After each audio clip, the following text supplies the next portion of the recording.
வாழ்க வையகம், வாழ்க வையகம், வாழ்க வளமுடன். குரு வாழ்க, குருவே துணை. வாழ்க வளமுடன். நண்பர்களே, மிக்க மகிழ்ச்சி. எல்லாம் வல்ல இறைநிலையும் எங்கும் நிறைந்த குரு மகான்களையும் நன்றியுணர்வோடு வணங்கிக் கொள்ளும். வாழ்க இறைநிலை, வாழ்க பிரபஞ்சம், வாழ்க வையகம், வாழ்க வளம்.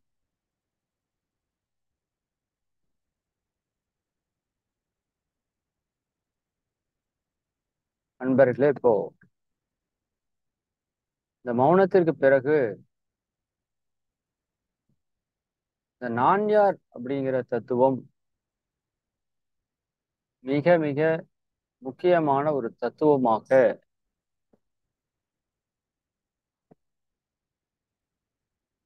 உணர்த்தப்பட்டிருக்கிறது என்று சொல்லலாம். அது மிக முக்கியமான தத்துவம்னு நமக்கு எல்லாருக்கும் நல்லா தெரியும். இருந்தாலும் அதைய நாம தெரிந்திருக்கிறோமே தவிர சிந்தித்து தெளிவு பெற்றிருக்கிறோமா இல்லையா அப்படின்னு கேட்டா என்னை பொறுத்த வரைக்கும் இல்லை. இப்ப இருக்கு, முன்னாடி இல்லை. அப்ப சிந்தனையினுடைய சக்தி என்ன அப்படின்னு நாம உணரணும். இந்த ஆறாவது அறிவு, சிந்தனை அறிவு, பகுத்து பார்க்கிற அறிவு, அதனுடைய செயல் சிந்தனை இல்லையா? அப்ப அந்த சிந்தனை நாம செய்யணும், சிந்திக்க வேண்டும்.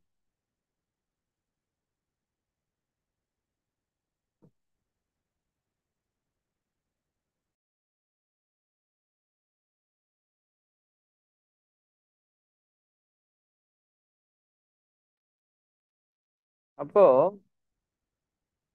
எப்படி சிந்திப்பது? ஆசிரியர்கள், நான் உங்களுக்கு முன்னாடியே சொன்ன மகரிஷி அடிக்கடி சிந்தனையாளர்களே, அறிஞர் பெருமக்களே என்று அடிக்கடி சொல்வதுண்டு. இப்ப சிந்தனையாளர்கள் யார்? சிந்தனையாளர்கள் சிந்திப்பவர்கள், சிந்தனையாளர்கள்.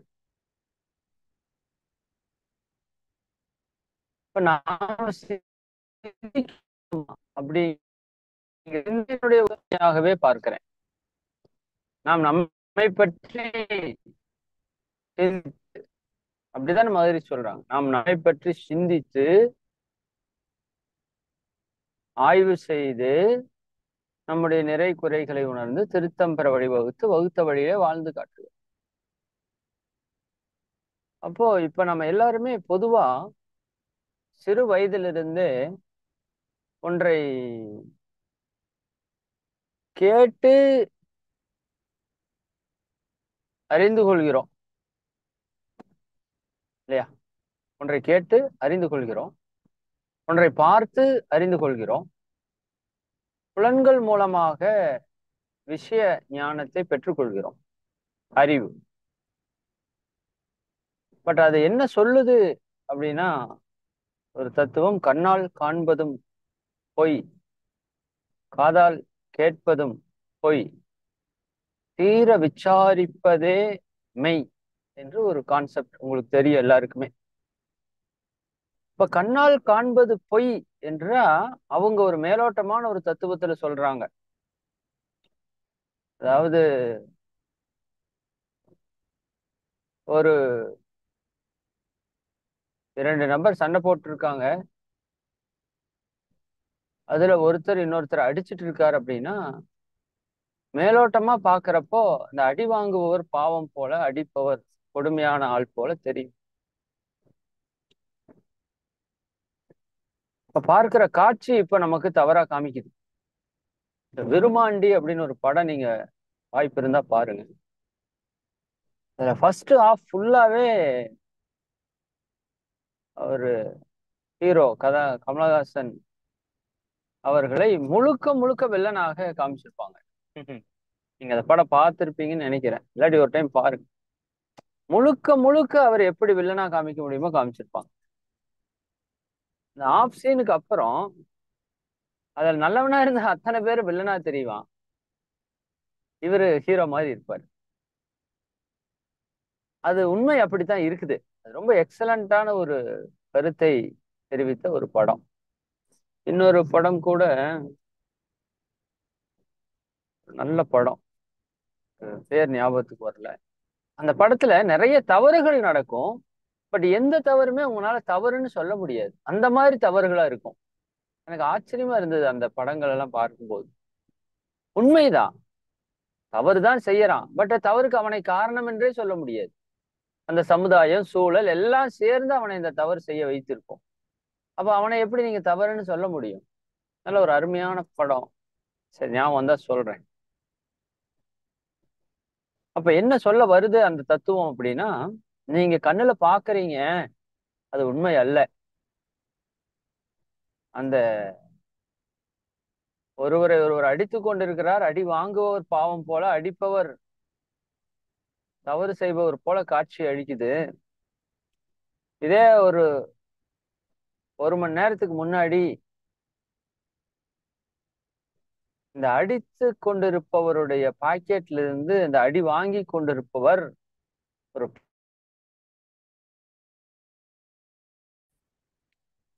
இந்த காட்சி நமக்கு தெரியுமா? தெரியாது. நம்ம நிகழ்காலம்.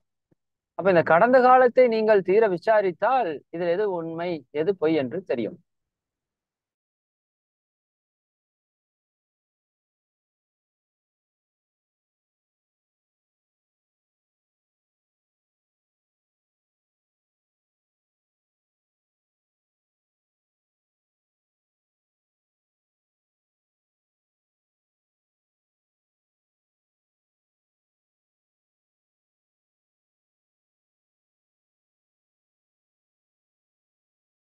பற்றி தெளிவு வரும்.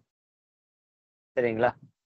அப்போ என்ன சொல்ல வரோம்னா, கண்ணால் காண்பதும் பொய், காதால் கேட்பதும் பொய் இல்லையா?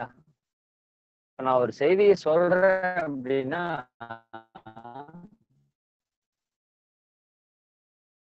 இந்த செய்தி ஐயா வாழ்க உண்மையா வளமுடன். இருக்கணுங்கிறது சரியா அவசியம் விளங்கலங்க இல்லை. ஐயா. உண்மையாகவும் இருக்கலாம், இல்லாமலும் இருக்கலாம். இந்த ஒரு இடத்துல மட்டும் கொஞ்சம் டவர் கம்மியா இருக்குமா? ஓகே, சரிங்க ஐயா. இப்ப சரியாயிரும்.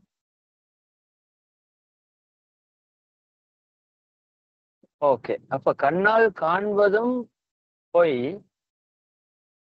காதால் கேட்பதும் பொய். இப்ப ஒருத்தவங்க வந்து ஒரு செய்தி உங்ககிட்ட சொல்றாங்கன்னா அது அப்படியே நம்ம நேரடியா உண்மை என்று எடுத்துக்கொள்றோம். அந்த அக்கா அப்படி அப்படின்னா உடனே அது 100% அப்படியே ஏற்றுக்கொள்ள நம்புறோம் நம்ம, இல்லையா? அது தவறு. அப்புறம் அந்த அக்காட்ட போய் விசாரிச்சா தான் தெரியும். நாம நிறைய நேரம் அப்படித்தான் பேசிட்டு இருப்போம். நம்ம வீட்டுக்குள்ள 2 பேத்துக்குள்ள நமக்கு யாராவது ஒருத்தருக்குள்ள சண்டை வந்துருச்சுன்னு வச்சுக்கோங்க. அது கணவன் மனைவிக்குள்ளேயோ அல்லது நாத்தனார் குழந்தையா, யாராவது ஒருத்தருக்குள்ளேயோ ஒரு சண்டை வருதுன்னா, அவங்க ஏதோ சொல்றப்பவெல்லாம் நம்மளை பத்தி தான் ஏதோ சொல்ற மாதிரி நமக்கு ஒரு காட்சி வரும்.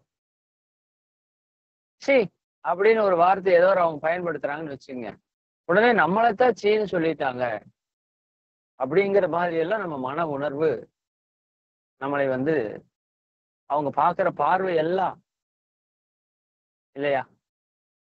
ஒருத்தனை திருடன்னு நீங்க முடிவு பண்ணிட்டா, நீங்க பாக்குற பார்வையெல்லாம் அவன் திருட்டுத்தனம் பண்ற மாதிரியே தெரியும். எல்லா செயலுமே அப்படித்தான் தெரியும். அப்போ அது நம்முடைய மனமாயை. அப்ப இந்த இடத்துல காதால் கேட்பதெல்லாம் பொய் அப்படின்னா, நீங்க கேட்கறதெல்லாம் முழுமையானது இல்ல. இப்ப நான் உங்களை திட்டுனேன் அப்படின்னு ஒரு விஷயம் வருதுன்னு வச்சுக்கோங்களேன். இப்ப ஸ்கூல்ல டீச்சர் வந்து உங்க பையனை அறிவு கெட்டவனே அப்படின்னு திட்டாங்க. சரி, கரெக்ட், அறிவு கெட்டவனேன்னு திட்டாங்க. இது தப்பா அப்படின்னு கேட்டா தப்புதான். அப்படிங்கிற மாதிரி தெரியுது. என் பையன் எப்படி நீங்க அறிவு கெட்டவன்னு திட்டலாம்? அப்படி தோணுது இல்ல? தவறு. டீச்சர் செய்தது தவறு. பட் அங்க ஒரு கேள்வி இருக்குல்ல, அவங்க ஏன் திட்டினாங்க அப்படின்னு ஒரு கேள்வி இருக்குல்ல. அப்படி கேட்டீங்கன்னா அவன் என்ன பண்ணிட்டு இருந்திருப்பான்? இவங்க கிளாஸ் எடுத்துட்டு இருந்திருப்பாங்க. அவன் ஜாமெண்ட்ரி பாக்ஸ்ல ஏதாவது ஒரு பொருள் எடுத்துட்டு விளையாண்டு இருந்திருப்பான். இன்னும் பக்கத்தால இருக்கிற பையனையும் சேர்த்து நோண்டி ஏதாவது பண்ணி வச்சுட்டு இருந்திருப்பான். அப்ப அவன் என்ன சொல்லுவாங்க? அறிவில் சிறந்தவன் சொல்லுவாங்க, அறிவு கெட்டவன் சொல்லுவாங்க. அப்ப சொன்ன வார்த்தை தவறு என்று நாம் முதல்ல கற்பனை செய்தோம். அது இந்த விஜய் நடிச்ச ஒரு படம் வந்தது இல்ல, பயங்கரமான ஹிட் ஆச்சுல்ல. வாத்தியாரா நடிச்சிருப்பார்ல அவரு, மாஸ்டர். படத்து பேரே மாஸ்டர். ஆனா உண்மையாலுமே மாஸ்டர் அப்படி இருக்கக்கூடாது, ட்ரிங்க்ஸ் பண்ணிட்டு இருப்பாரு அவரு. ஆனா அதுல ஒரு கான்செப்ட் இருக்கும். ஒரு பெண்ணை ஒரு 2 பசங்க ஏதோ தவறாக ட்ரீட் பண்ணி ஏதோ வீடியோ எடுத்து வச்சுட்டு ஏதோ பண்ணிட்டு கிடப்பானுங்க. அப்போ அந்த பையனுடைய அம்மா வந்து விஜய் மேல கம்ப்ளைண்ட் பண்ணி சொல்லிட்டு இருப்பாங்க. அந்த சீன் பாத்தீங்கன்னா தெரியும். அப்ப வரைக்கும் என்னன்னா அந்த பையன் சொன்னது உண்மைன்னு அவங்க நம்பிட்டாங்க. அப்புறம் வந்து 4 அடி அடிச்சோடனே, ஆமா சார் நான் தான் சார் தப்பு பண்ணேன் அப்படின்னு சொல்லி அவன் ஒத்துக்குவான். அப்புறம் அந்த அம்மா புரிஞ்சுக்கிட்டு அவனை, அந்த பையனை, பெத்த பையனையே போட்டு அடிச்சுட்டு கிடப்பான். அப்ப இது என்ன, காதால் கேட்பதும் பொய். தீர விசாரிச்சோம்னா உண்மை என்னன்னு தெரியும். இது வந்து சாதாரண சமுதாயத்தில நாம பார்க்கிற கண்ணால் காண்பது பொய், காதால் கேட்பது பொய், தீர விசாரிப்பது மெய். ஆனால் இது ஆன்மீகத்துல ஒரு கண்ணால் காண்பதும் பொய் இருக்கு. நம்ம கண்ணுல பாக்குறதெல்லாம் மெய், மெய்ப்பொருள், பரம்பொருளைத்தான் பார்க்கிறோம். பட் பரம்பொருளாக பார்ப்பதில்லை. அதனால் கண்ணால் காண்பதும் பொய். சரிதானுங்களா? ஒரு நபரை பார்க்கிறோம். ஆக்சுவலா ஒரு நபரா என்று கேட்டால் அவர் நபர் அல்ல. அவர் இறைநிலைதான் நபராக இருக்கிறார். பட் அவர் இறைநிலையாக நம்ம பார்க்கறது இல்ல. மாறாக ஒரு நபராக நம்ம பார்க்கிறோம். அப்போ அவர் நபர் தானா என்று கேட்டால் நபர் அல்ல. இறைநிலைதான் நபராக இருக்கிறது. இப்படிங்கிறத இப்பவுமே நான் இன்ஃபர்மேஷனா தான் சொல்றேன். இப்ப கண்ணுல பாக்குறது பொய்யே, இறைநிலைதான் அந்த பொருட்களாக இருக்குது. இப்ப உங்க வீட்டுக்குள்ள பாருங்க எத்தனை பொருள் இருக்கு. அத்தனையும் பொருளான்னு கேட்டா அத்தனையும் பொருளே அல்ல. எல்லாமே நிகழ்ச்சி. நிகழ்ச்சினா அதுக்கு ஒரு தொடக்கம் இருக்கு, அதுக்கு ஒரு முடிவு இருக்கு, அதுக்கு ஒரு இயக்கம் இருக்கு. இயக்கம் ஒரு குறிப்பிட்ட நாள்ல தொடங்கி இருக்கும், இயக்கம் ஒரு குறிப்பிட்ட நாள்ல நின்று போயிடும். அதெல்லாம் நிகழ்ச்சி. அப்போ இதெல்லாம் கண்ணுல பாக்குறதெல்லாம் பொருளானா பொருள் இல்ல, நிகழ்ச்சி. அப்போ இதை நம்ம தீர விசாரிக்கணும்.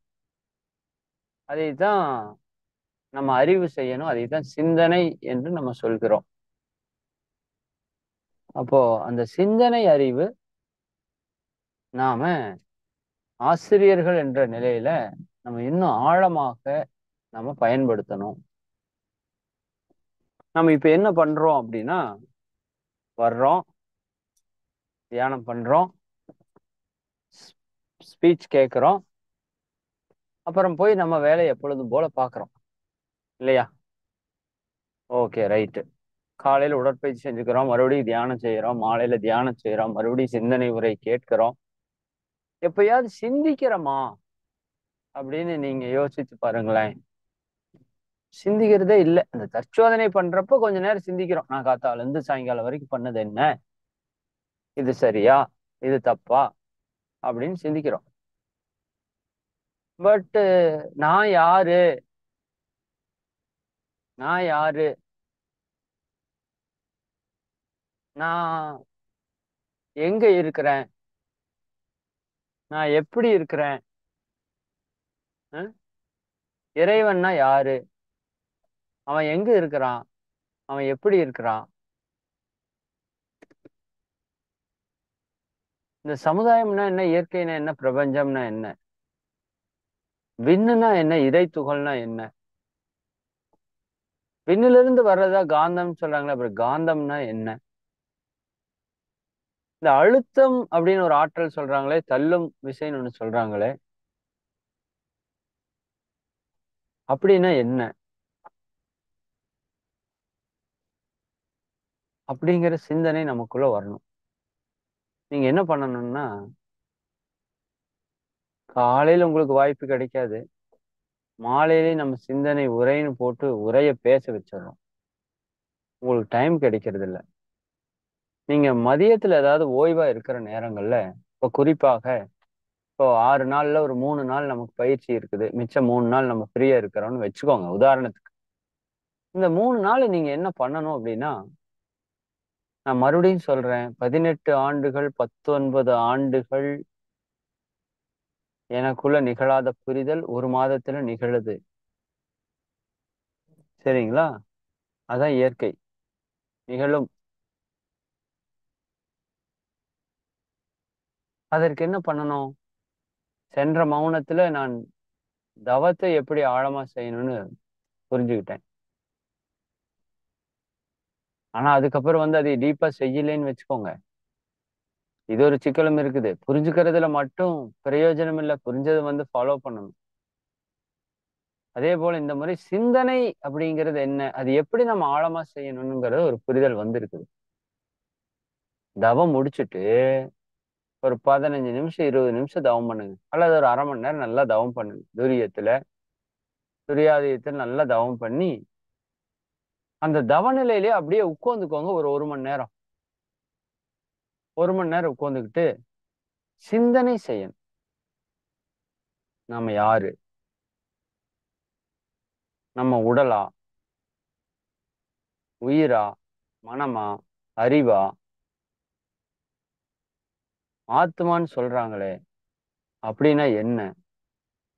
எனக்கு அழிவில்லைன்னு சொல்றாங்களே, நான் அழிவற்ற பொருள்ன்னு சொல்றாங்களே, நமக்கு பிறப்பு இறப்பே கிடையாதுன்னு சொல்றாங்களே, அப்ப நான் யாரு? சிந்திக்கணும். கண்ண மூடி உட்கார்ந்து இந்த உயிர் என்ன பண்ணிட்டு இருக்குது? இந்த மனம் என்ன பண்ணிட்டு இருக்குது? நான் எப்படி ஒரு விஷயத்த உணர்றேன்? எனக்குள்ள என்ன நடக்குது? இல்லையா? இதற்கு உங்களுக்கு தத்துவ விளக்கங்கள் ஹெல்ப் பண்ணும். அதனாலதான் சொன்னேன், இந்த மனவளக்கலை தொகுப்பு 1 என்ற புத்தகத்துல நீங்க நான்யார் தத்துவத்தை நல்லா ஆழமா படிங்க. 1க்கு பல முறை படிங்க. ஒரு 10 பக்கத்தை படிச்சுட்டு கண்ண மூடி உட்காருங்க. மகரிஷி என்ன சொல்ல வர்றார்? 10 பக்கம் கூட தேவையில்லை. ஒரு பக்கத்தை படிங்க. அதுக்குள்ள என்ன சொல்ல வர்றாருன்னு நம்ம சிந்திக்கணும். சிந்திச்சு அது புரிதல்ல நல்லா வந்துடணும். நல்லா புரிஞ்சுக்குங்க. இன்ஃபர்மேஷன் நான் பேசுறது இப்ப உங்களுக்கு இன்ஃபர்மேஷன்.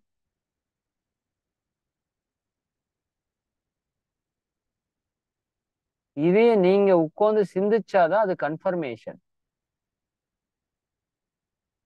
கன்ஃபர்மேஷன் ஆனாதான் அது டிரான்ஸ்பர்மேஷன் ஆகும். இன்ஃபர்மேஷன் எப்பவுமே டிரான்ஸ்பர்மேஷன் ஆகாது. நல்லா புரிஞ்சுக்கணும். இதுதான் நம்மகிட்ட இருக்கிற பிரச்சனை. என்னோட அறிவு கெட்டி. நம்ம ஜஸ்ட் இன்ஃபர்மேஷன்லயே இருக்கிறோம். சுத்த வெளிதான் தெய்வம். ஆமா, சுத்த வெளிதான் தெய்வம். இன்ஃபர்மேஷன் அது. அது நமக்கு பெரிய பலனை கொடுக்காது. நல்லா புரிஞ்சுக்குங்க. பலனே கொடுக்காதுன்னு சொல்லல. பெரிய பலனை கொடுக்காது. சுத்த வெளிதான் தெய்வம். ஆமா தெய்வம். சுத்த வெளிதான் எல்லாமா இருக்குது. ஆமா எல்லாமா இருக்குது. அவனின்றி ஓரணும் அசையாது. ஆமா ஓரணும் அசையாது. ஓகே. அவன் இல்லாத இடம் இல்லை. ஆமா இல்லாத இடம் இல்லை. யாருக்கு தெரியாது? எல்லாருக்கும் தெரியும். அங்கிங்கனாதபடி எங்கும் பிரகாசமாய் ஆனந்த பூர்த்தியாகி அருளோடு நிறைந்தது அது. தெரியும். உள்ளும் புறமும் உள்ளதெல்லாம் தானாகும் வெள்ளம் ஒன்றுண்டாம் அதை தெய்வம் என்பர் வேதியரே. தெரியும். இது இன்ஃபர்மேஷன். எத்தனை தத்துவம் தெரிஞ்சு நீங்க விளாசி பேசினாலும் அது இன்ஃபர்மேஷன். அதனால் பெரும்பலன் எல்லாம் பெருசா வராது. என் அறிவு கேட்டு நான் சொல்றேன். இன்ஃபர்மேஷனை தெரிந்து கொள்வதால் பெரிய பலன் எல்லாம் வராது. பட் இன்ஃபர்மேஷனை தெரிஞ்சுக்காம கன்ஃபர்மேஷனோ டிரான்ஸ்ஃபர்மேஷனோ நடக்காது. அதனால இன்ஃபர்மேஷன் ரொம்ப இம்பார்ட்டன்ட். சரிங்களா? தெரிஞ்சுக்கிறது ரொம்ப ரொம்ப இம்பார்ட்டன்ட். வெறும் தான் எனக்கு தெரியும், காங்காச்சா தான் தெரியும் அப்படின்னா அது உங்களுக்கு பெரிய பலனை கொடுக்காது. பட் அதை வைத்துக்கொண்டு நீங்க வேர்ட்ஸ் ஃபார்ம் பண்ணணும், சொற்களை ஃபார்ம் பண்ணணும், அப்புறம் சென்டென்ஸ் ஃபார்ம் பண்ணணும், அதை பேசுறதுக்கு எழுதுறதுக்கு பயன்படுத்தணும். அப்ப அது முழுமையான பலனை கம்யூனிகேஷனை கொடுக்கும். பட் ரொம்ப இம்பார்ட்டன்ட். பட் மட்டும் இருந்து பிரயோஜனம் இல்லைன்னு புரிஞ்சுக்கணும். அந்த தான் இன்ஃபர்மேஷன். இப்ப நான் பேசிக்கொண்டிருப்பது, நீங்கள் கேட்டுக்கொண்டிருப்பது எல்லாமே இன்ஃபர்மேஷன். ஒரு கருத்து, நல்ல கருத்து தான். இது உங்க மனதிலே பதியும். ஆமா, உண்மைதான். உங்க கருமையத்திலே பதியும். உண்மைதான். இது அடுத்த சந்ததிக்கு கூட எடுத்து செல்லப்படும். அதுவுமே உண்மைதான். பட் இப்ப உங்களுடைய வாழ்க்கையில பெரிய பலனை கொடுக்குமா அப்படின்னா பெரிய பலனை ஒன்றும் கொடுத்துறாது. எல்லாம் வல்ல இறைவனே தான் உங்க வீட்டுக்காரரா இருக்காருன்னு சொல்றோம் இல்லையா? யாருக்கு தெரியாது? இது நம்ம அத்தனை பேருக்கு நல்லா தெரியும் இல்லையா? இறைநிலையா தான் நம்ம வீட்டுக்காரரா இருக்குது, நம்ம மாமனாரா இருக்குது, மாமியாரா இருக்குது, நாத்தனாரா இருக்குது, குழந்தையாளா இருக்குது, பிள்ளையா இருக்குது, பக்கத்தூர்காரனா இருக்குது, ஏத்தூர்காரர் அம்மா இருக்குது. சரிங்களா? அதுதான் நாயா இருக்குது. எல்லாமே அதுதான் இருக்குது, தெரியும். பட்டு பார்த்தா தெரியுதா? சப்ஜெக்ட் பேசுறப்ப தெரியுது, பாக்குறப்ப தெரியலையே. ஏன் பாக்குறப்ப தெரியல? இன்ஃபர்மேஷனா இருந்தா பாக்குறப்ப தெரியாது. அப்ப அதுக்கு அடுத்த ஸ்டேஜ் என்னன்னா கன்ஃபர்மேஷன். அப்ப அதுக்கு தான் என்ன பண்ணணும்? உயிர் உணர்வு. உயிருக்குள் இருக்கிற மெய்ப்பொருளா நாம உணரணும், தவத்துல உணரணும். ரெண்டாவது சிந்தனையிலையும் தெளிவு பெறணும், சிந்திக்கணும். இந்த தத்துவ விளக்கம் அதுதான் ரொம்ப ரொம்ப முக்கியம். இறைவனை பற்றிய அறிவு பிரம்ம ஞானம்னு மகிழ்ச்சி விளக்கிட்டாங்க. விளக்கிட்டாலே பிரம்ம ஞானமா அப்படின்னு நிறைய பேர் கிண்டல் அடிச்சாங்க. விளக்கம் இல்லாட்டி பிரம்ம ஞானமே வராதே. இப்ப விளக்கத்திலேயாவது பிரம்ம ஞானம் வந்துருச்சே. நல்லா புரிஞ்சுக்குங்க. மகிழ்ச்சி சொல்லினா விளக்கத்துல கூட பிரம்ம ஞானம் தெரியாது நமக்கு. இறைவனே தான் எழுச்சி பெற்ற அத்தனையுமா வந்திருக்காங்கிறது யார் சொல்லி நமக்கு தெரியும்? இப்ப மகிழ்ச்சி விளக்கத்துல பிரம்ம ஞானம் கொடுத்துட்டாங்க. சிந்தித்து உணர்ந்து நாம் அதையே கன்ஃபார்ம் பண்ணி டிரான்ஸ்ஃபார்ம் பண்ணணும். அப்ப கன்ஃபர்மேஷன் நடக்கிறப்ப கூட முழு பலன் கிடைக்காது. ஆனா பலன் கிடைக்கிறதுக்கு நீங்க தகுதி ஆயிட்டீங்க. இன்ஃபர்மேஷன் பூவு, கன்ஃபர்மேஷன் காய், டிரான்ஸ்ஃபர்மேஷன் பழம். பழம்தான் பெனிஃபிட். காயை சாப்பிட்டா பெனிஃபிட் பெருசா இல்லை, நல்லாம இருக்காது. பட் காய் பழமாறதுக்கு நிறைய வாய்ப்பு இருக்கு. பூ காயாகிறத விட. சரிங்களா? இப்போ பூவா இருக்கிறோம், நம்ம இன்ஃபர்மேஷன்ல இருக்கிறோம். இப்ப எல்லாருமே அப்படிதான் இருக்கிறோம். எல்லாருமே சொல்ல முடியாது. உங்களை சில சிந்தனையாளர் ஆழமா இருக்கலாம், மன்னிக்கணும், தெரியல. ஆனா ஆசிரியர்கள் தயவு செய்து நான் என்ன சொல்றேன்னா, சிந்தனை செய்யுங்கள்.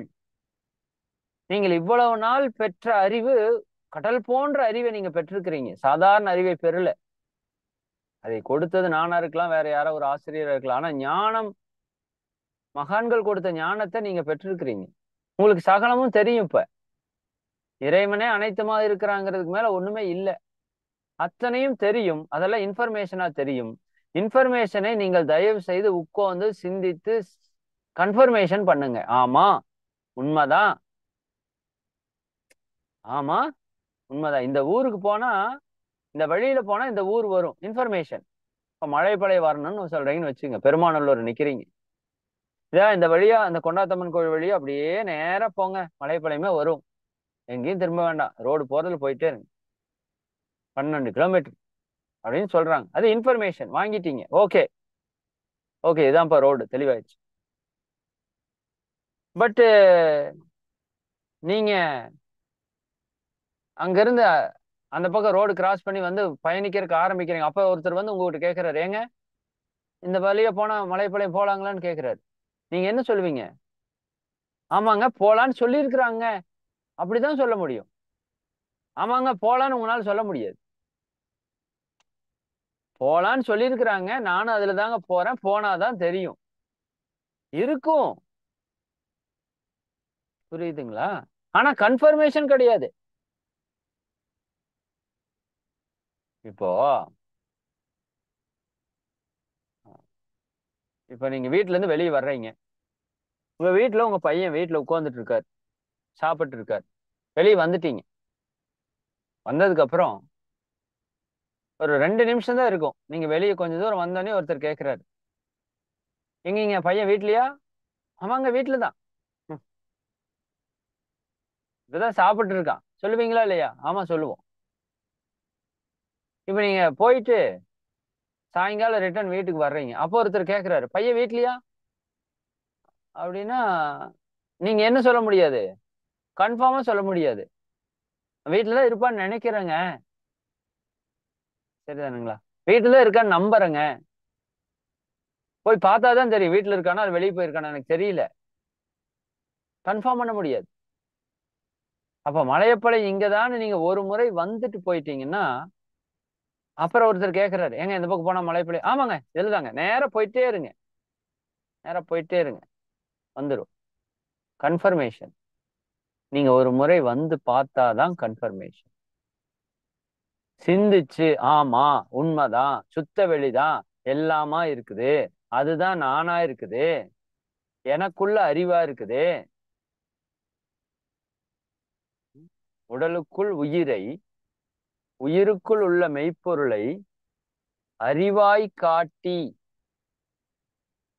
அப்படின்னு மகிழ்ச்சி சொல்லிட்டாங்க. உடலுக்குள் உயிரை, உயிருக்குள் உள்ள மெய்ப்பொருளை அறிவாய் காட்டி. அந்த கவியை நல்லா படிக்கணுங்க ஆசிரியர்கள். நம்ம எல்லாருமே நல்லா படிக்கணும். புருவத்திடை உந்தன் பூவர், அதுக்குள்ள அத்தனை தத்துவத்தையும் மகிழ்ச்சி சொல்லிட்டாங்க. நான் இந்த 2 வரியை தான் இப்ப உங்களுக்கு சொல்றேன். உங்க உடலுக்குள்ள உயிர் எப்படி இருக்குது சிந்திங்க. சிந்திங்க, தவம் பண்ணி சிந்திங்க. அப்படிதான் திருமூலர் பண்ணியிருப்பாரு. ஒரு வருஷம் தவம் பண்ணி ஒரு பாட்டு எழுதுவாருன்னு சொல்றாங்கல்ல. அவர் சொல்லியிருக்காரே, உயிரினுடைய அளவை சொல்லியிருக்கிறாரே. தவம் பண்ணி தவம் பண்ணி அந்த தவத்துக்குள்ள சிந்தனை, சிந்தனையே தவம் தான், நல்லா புரிஞ்சுக்குங்க. சிந்தனை ஒரு தவம். நீங்க அதுக்குள்ளேயே ஆழ்ந்து ஆழ்ந்து ஆழ்ந்து ஆழ்ந்து, அது ஒரு தவம். அப்போ ஒரு புரிதல் கிடைச்சிடும். ஓ இப்படிதான் இருக்குது, இப்படிதான் இருக்குது, நான் இப்படிதான் இருக்கிறேன், இது இப்படிதான் இருக்குது, இதுதான் உண்மை. அப்ப இந்த சிந்தனை நிலைக்கு நம்ம தெளிவு பெற்றுட்டோம்னா, இந்த சிந்திச்சது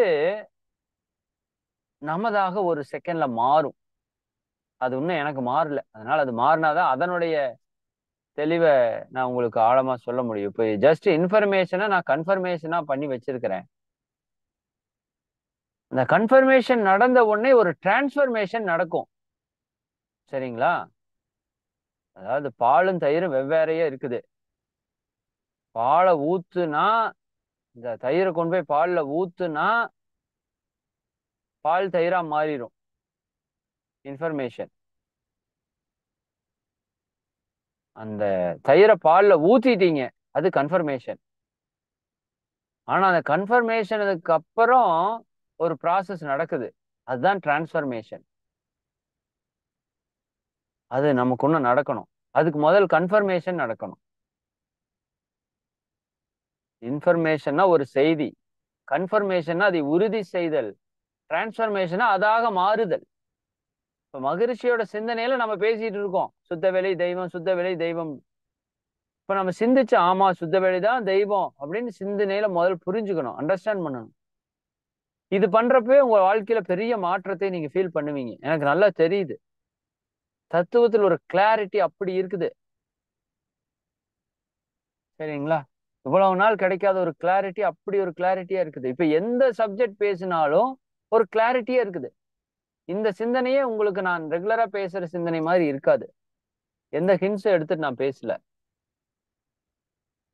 ரெகுலரா பேசுற மாதிரி இருக்காது. எனக்கே அப்படித்தான் இருக்குது. எப்படி இந்த உதாரணம் எல்லாம் வருது தெரியல. சரிங்களா? இதையும் சிந்திங்க. நான் இப்ப பேசின விஷயத்த சிந்தனைக்கு எடுத்துக்கோங்க. நீங்க யார் அப்படின்னு உட்கார்ந்து சிந்திங்க. இறைவன் யாருன்னு சிந்திங்க. அப்போ உங்களுக்கு ஒரு தெளிவு கிடைச்சிடும். நான் யாருங்கிறத சிந்திச்சு தெளிவு பெற்றாலே இறைவன் யாருன்னு புரிஞ்சிடும். இறைவன் யாருங்கிறது தெளிவு பெற்றாலே நீங்க யாருன்னு புரிஞ்சிடும். ரெண்டும் ஒண்ணுதான். சரிங்களா?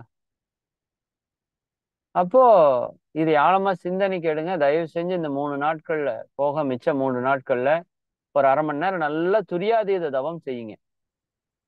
மகரிஷியோட தவா வீடியோ ஆடியோவில் இருக்குது. துரியாதீத தவம் வேதாத்திரி மகரிஷின்னு போட்டீங்கன்னா யூடியூப்ல வரும். சரிங்களா? இந்த அருட்பேராற்றல்னு ஒரு யூடியூப் இருக்குது. அந்த யூடியூப்ல எந்த ஏடுமே வராம எல்லா தவம் மகரிஷியோட எல்லா சொற்பொழிவும் வச்சிருக்கிறாங்க. நீங்க போய் பார்த்து அதை சப்ஸ்கிரைப் பண்ணி வச்சுக்கோங்க. அருட்பேராற்றல், ஆங்கிலத்துல அருட்பேராற்றல்னு போட்டீங்கன்னா அந்த யூடியூப் சேனல் வருது. அதுல மகரிஷியோட தவங்களை கிளியரா போட்டு வச்சிருக்காங்க. மகரிஷியோட தத்துவ விளக்கங்கள் நிறைய போட்டு வச்சிருக்கிறாங்க. அதுல துரியாதீத தவத்தை ஒரு 1/2 மணி நேரம் போட்டு செஞ்சுட்டு, அந்த துரியாதீதம் சிவக்களம்னு சொல்றாருல மகரிஷி, அதோட அந்த செல்லை ஆஃப் பண்ணி வச்சுட்டு நீங்க அப்படியே உட்கார்ந்துருங்க. அந்த சிவக்களத்திலேயே நில்லுங்க. ஒரு மணி நேரம் அங்கேயே இருக்கணும்னு முடிவு பண்ணிருங்க. அங்க சிந்திங்க. சிவக்களம்னா என்ன, அது எப்படி இருக்குது? சக்தி களம்னா என்ன, அது எப்படி இருக்குது? அப்ப சிந்திங்க. இந்த சிந்தனை தான் ஒரு மனிதனை ஞானியாக்கும். நல்லா புரிஞ்சுக்கோங்க. வெறும் அறிவு நம்மை ஞானியாக்காது. அறிவுனா இன்ஃபர்மேஷன், செய்திகள் நம்மை ஞானியாக்காது. சிந்தனையும் அதுல ஒரு டிரான்ஸ்பர்மேஷன், அந்த சிந்தனைப்படி நாம வாழக்கூடிய ஒரு தன்மையும் நமக்கு வரும். சுத்த வெளிதான் தெய்வம்னு மகரிஷி சொன்னது இன்ஃபர்மேஷன். நாம உணர்ந்து நாம சொன்னோம்னா அதுதான் கன்ஃபர்மேஷன், டிரான்ஸ்பர்மேஷன். அதனால ஆசிரியர்களுக்கு தயவு செய்து சிந்திங்க. நீங்க சிந்திக்கிறதுக்கு ஒரு வாய்ப்பாக இன்னைக்கு அவங்களுக்கு AYP 3 ஆனந்த யோக பயிற்சி 3ல ஒரு ஸ்பீச் கொடுத்துருக்குறோம். போன வகுப்பு நான்யார் தத்துவம் 1, இந்த வகுப்பு நான்யார் தத்துவம் 2. போன வகுப்புல கூட சும்மா ஜஸ்ட் சிம்பிளா தான் பேசியிருப்போம். இருந்தாலும் அதையும் கேளுங்க. இன்னைக்கு பேசின வகுப்பை நீங்க ஒண்ணுக்கு பல முறை தயவு செய்து கேளுங்க. சரிங்களா? ஒண்ணுக்கு பல முறை கேளுங்க.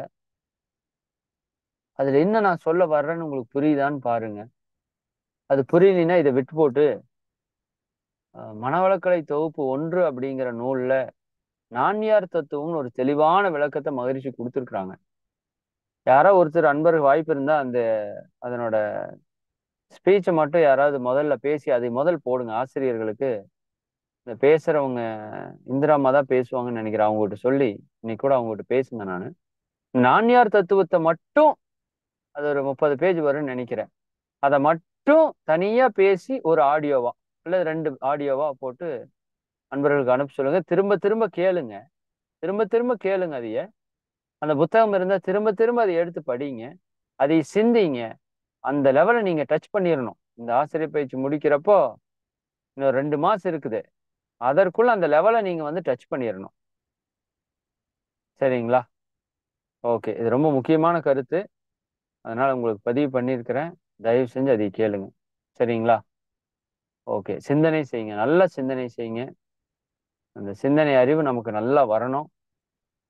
இறையர்களும் குருவர்களும் துணை புரியணும்னு கேட்டுட்டு, நீங்களும் உங்கள் அன்பு குடும்ப உறுப்பினர்கள் அனைவரும், உலக மக்கள் அனைவரும், பிரபஞ்ச உயிர்கள் அனைத்தும் அருட்பேராற்றல் கருணையினால் உடல் நலம், நீலாயுள், நிறை செல்வம், உயர்ப்புகழ், மெஞ்ஞானம் ஓங்கி